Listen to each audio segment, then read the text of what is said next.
اعوذ باللہ من الشیطان الرجیم بسم اللہ الرحمن الرحیم۔ معزز سامعین کرام، السلام علیکم ورحمۃ اللہ وبرکاتہ۔ پیش خدمت ہے آج قسط نمبر 10۔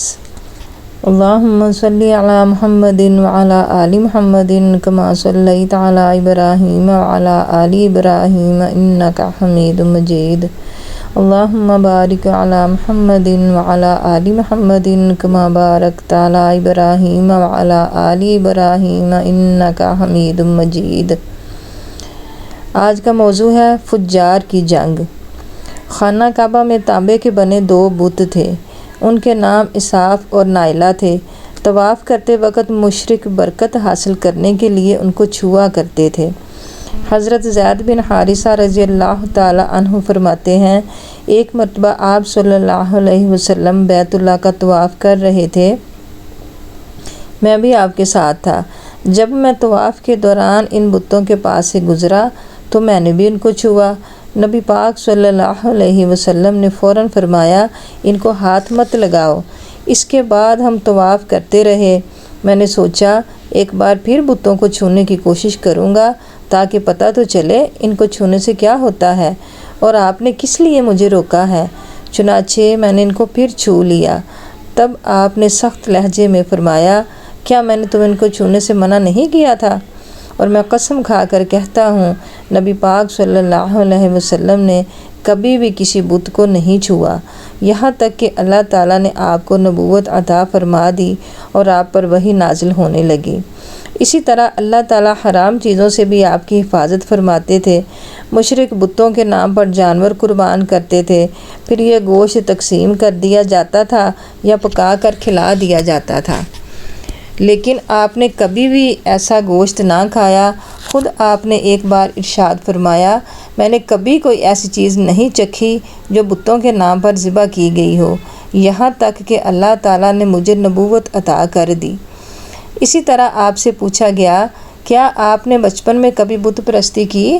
آپ نے ارشاد فرمایا، نہیں۔ آپ سے پھر پوچھا گیا، آپ نے کبھی شراب پی؟ جواب میں آپ نے ارشاد فرمایا، نہیں، حالانکہ اس وقت مجھے معلوم نہیں تھا کہ کتاب اللہ کیا ہے اور ایمان کی تفصیل کیا ہے۔ آپ صلی اللہ علیہ وسلم کے علاوہ بھی اس زمانے میں کچھ لوگ تھے جو جانوروں کے نام پر ذبح کیا گیا گوشت نہیں کھاتے تھے اور شراب کو ہاتھ نہیں لگاتے تھے۔ بچپن میں آپ نے بکریاں بھی چرائیں۔ آپ مکہ کے لوگوں کی بکریاں چرایا کرتے تھے۔ معاوضے کے طور پر آپ کو ایک سکہ دیا جاتا تھا۔ آپ فرماتے ہیں، اللہ تعالیٰ نے جتنے نبی بھیجے ان سب نے بکریاں چرانے کا کام کیا۔ میں مکہ والوں کی بکریاں قراریت یعنی کہ سکہ کے بدلے چرایا کرتا تھا۔ مکہ والوں کی بکریوں کے ساتھ آپ اپنے گھر والوں اور رشتہ داروں کی بکریاں بھی چرایا کرتے تھے۔ پیغمبروں نے بکریاں کیوں چرائیں؟ اس کی وضاحت یوں بیان کی جاتی ہے، اس کام میں اللہ تعالیٰ کی زبردست حکمت ہے۔ بکری کمزور جانور ہے، لہٰذا جو شخص بکریاں چراتا ہے اس میں قدرتی طور پر نرمی، محبت اور انکساری کا جذبہ پیدا ہو جاتا ہے۔ ہر کام اور پیشے کی کچھ خصوصیات ہوتی ہیں، مثلاً قصاب کے دل میں سختی ہوتی ہے، لوہار جفا کش ہوتا ہے، مالی نازک طبع ہوتا ہے۔ اب جو شخص بکریاں چراتا رہا، جب وہ مخلوق کی تربیت کا کام شروع کرے گا تو اس کی طبیعت میں سے گرمی اور سختی نکل چکی ہوتی ہے۔ مخلوق کی تربیت کے لیے وہ بہت نرم مزاج ہو چکا ہوتا ہے اور تبلیغ کے کام میں نرم مزاجی کی بہت ضرورت ہوتی ہے۔ عربوں میں ایک شخص بدر بن معاشر غفاری تھا۔ یہ اوقاز کے میلے میں بیٹھا کرتا تھا، لوگوں کے سامنے اپنی بہادری کے قصے سنایا کرتا تھا، اپنی بڑائیاں بیان کرتا تھا۔ ایک دن اس نے پیر پھیلا کر اور گردن اکڑا کر کہا، میں عربوں میں سے سب سے زیادہ عزت دار ہوں۔ اگر کوئی یہ خیال کرتا ہے کہ وہ زیادہ عزت والا ہے تو تلوار کے زور پر یہ بات ثابت کر کے دکھائے۔ اس کے یہ بڑے بول سن کر ایک شخص کو غصہ آ گیا۔ وہ اچانک اس پر جھپٹا اور اس کے گھٹنے پر تلوار دے ماری۔ اس کا گھٹنا کٹ گیا۔ یہ بھی کہا جاتا ہے کہ گھٹنا صرف زخمی ہوا تھا۔ اس پر دونوں کے قبیلے آپس میں لڑ پڑے، ان میں جنگ شروع ہو گئی۔ اس لڑائی کو فجار کی پہلی لڑائی کہا جاتا ہے۔ اس وقت آپ صلی اللہ علیہ وسلم کی عمر 10 سال تھی۔ فجار کی ایک اور لڑائی بنو عامر کی ایک عورت کی وجہ سے ہوئی۔ اس میں بنو عامر بنو کنانہ سے لڑے کیونکہ کنانہ کے ایک نوجوان نے اس قبیلے کی کسی عورت کو چھیڑا تھا۔ فجار کی تیسری لڑائی بھی بنو عامر اور بنو کنانہ کے درمیان ہوئی۔ یہ لڑائی قرض کی ادائیگی کے سلسلے میں ہوئی۔ فجار کی ان تینوں لڑائیوں میں نبی صلی اللہ علیہ وسلم نے کوئی حصہ نہیں لیا، البتہ فجار کی چوتھی لڑائی میں آپ نے شرکت فرمائی تھی۔ عربوں کے ہاں 4 مہینے ایسے تھے کہ ان میں کسی کا خون بہانا جائز نہیں تھا۔ یہ مہینے ذوالقعدہ، ذوالحج، محرم اور رجب تھے۔ یہ لڑائیاں چونکہ حرمت کے ان مہینوں میں ہوئیں اس لیے ان کا نام فجار کی لڑائیاں رکھا گیا۔ فجار کا معنی ہے گناہ، یعنی یہ لڑائیاں ان کا گناہ تھا۔ چوتھی لڑائی جس میں نبی کریم صلی اللہ علیہ وسلم نے بھی حصہ لیا، اس کا نام فجار براز ہے۔ یہ لڑائی اس طرح شروع ہوئی۔ قبیلہ بنو کنانہ کے براز نامی ایک شخص نے ایک آدمی عروہ کو قتل کر دیا۔ عروہ کا تعلق قبیلہ حوازن سے تھا۔ یہ واقعہ حرمت والے مہینے میں پیش آیا۔ براز اور عروہ کے خاندان کے لوگ یعنی بنو کنانہ اور حوازن اس وقت عکاظ کے میلے میں تھے۔ وہیں کسی نے بنو کنانہ کو یہ خبر پہنچا دی کہ براز کو عروہ نے قتل کر دیا ہے۔ یہ خبر سن کر بنو کنانہ کے لوگ پریشان ہوئے کہ کہیں میلے ہی میں حوازن کے لوگ ان پر حملہ نہ کر دیں، اس طرح بات بہت بڑھ جائے گی۔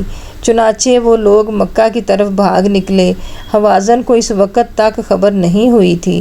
انہیں کچھ دن یا کچھ وقت گزرنے پر خبر ہوئی۔ یہ بنو کنانہ پر چڑھ دوڑے، لیکن بنو کنانہ حرم میں پناہ لے چکے تھے۔ عربوں میں حرم کے اندر خون بہانا حرام تھا، اس لیے حوازن رک گئے۔ اس دن لڑائی نہ ہو سکی، لیکن دوسرے دن بنو کنانہ کے لوگ خود ہی مقابلے کے لیے باہر نکل آئے۔ ان کی مدد کرنے کے لیے قبیلہ قریش بھی میدان میں نکل آیا۔ اس طرح فجار کی یہ جنگ شروع ہوئی۔ یہ جنگ 4 یا 6 دن تک جاری رہی۔ اب چونکہ قریش بھی اس جنگ میں شریک تھے، لہٰذا آپ صلی اللہ علیہ وسلم کے چچا آپ کو بھی ساتھ لے گئے، مگر آپ نے جنگ کے سب دنوں میں لڑائی میں حصہ نہیں لیا۔ البتہ جس دن آپ میدان جنگ میں پہنچ جاتے تو بنی کنانہ کو فتح ہونے لگتی، اور جب آپ وہاں نہ پہنچتے تو انہیں شکست ہونے لگتی۔ آپ نے اس جنگ میں صرف اتنا حصہ لیا کہ اپنے چچاؤں کو تیر پکڑاتے رہے اور بس۔ 6 دن کی جنگ کے بعد بھی کوئی فیصلہ نہ ہو سکا۔ آخر دونوں گروہوں میں صلح ہو گئی، لیکن یہ کافی خون خرابے کے بعد ہوئی تھی۔ اس جنگ کے فوراً بعد حلف الفضول کا واقعہ پیش آیا۔ یہ واقعہ اس طرح ہوا کہ قبیلہ زبید کا ایک شخص اپنا کچھ مال لے کر مکہ آیا۔ اس سے یہ مال عاص بن وائل نے خرید لیا۔ یہ عاص بن وائل مکہ کے بڑے لوگوں میں سے تھا۔ اس کی بہت عزت تھی۔ اس نے مال تو لے لیا لیکن قیمت ادا نہ کی۔ زبیدی اس سے اپنی رقم کا مطالبہ کرتا رہا، لیکن عاص بن وائل نے رقم ادا نہ کی۔ اب یہ زبیدی شخص اپنی فریاد لے کر مختلف قبیلوں کے پاس گیا۔ ان سب کو بتایا کہ عاص بن وائل نے اس پر ظلم کیا ہے، لہٰذا اس کی رقم دلوائی جائے۔ اب چونکہ عاص مکہ کے بڑے لوگوں میں سے تھا، اس لیے ان سب لوگوں نے عاص کے خلاف اس کی مدد کرنے سے انکار کر دیا، الٹا اسے ڈانٹ ڈپٹ کر واپس بھیج دیا۔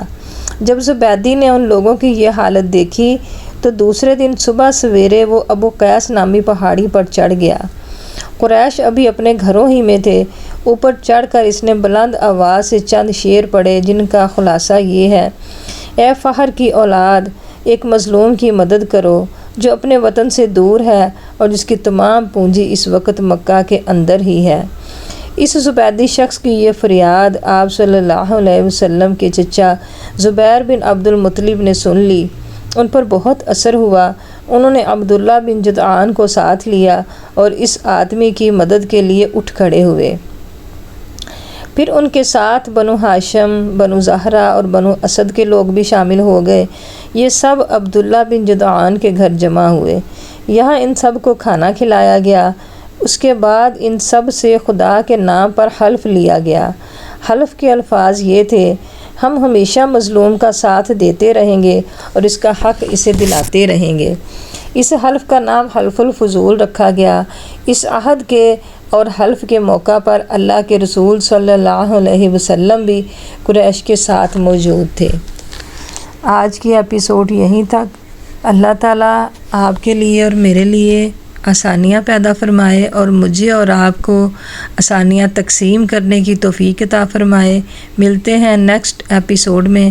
اللہ حافظ۔